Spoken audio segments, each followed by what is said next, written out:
hablar del encuentro entre Shiva y Shakti, voy a utilizar el símil de hacer el amor.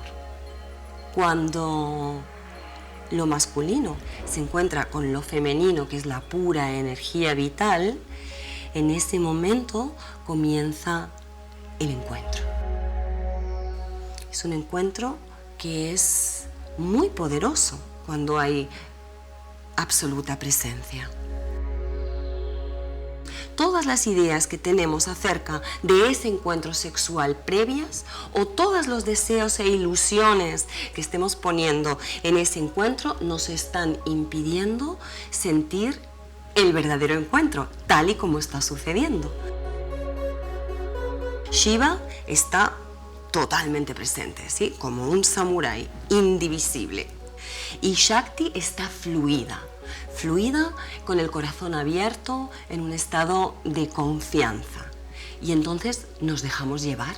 Es un acto donde no estamos controlando, pero al mismo tiempo estamos plenamente presentes, sintiendo el cuerpo, sintiendo las sensaciones, sintiendo el deseo, sintiendo la pasión, sintiendo la excitación. Si no corremos hacia el orgasmo, entonces esa energía comienza a expandirse y se expande de lo que es meramente sexual, ¿sí? Que para el hombre eso es lo más fuerte porque es ahí donde está rebosando, y se expande hacia la mujer, que ella donde rebosa es en el corazón.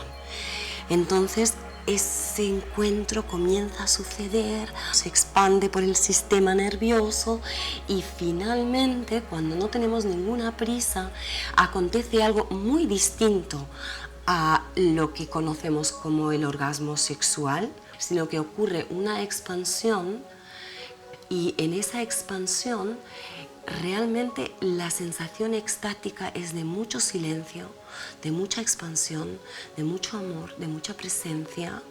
Es como si por primera vez fueras sin tener la constricción del ego, y entonces esa excitación se convierte en éxtasis. El encuentro entre Shiva y Shakti es un estado de éxtasis.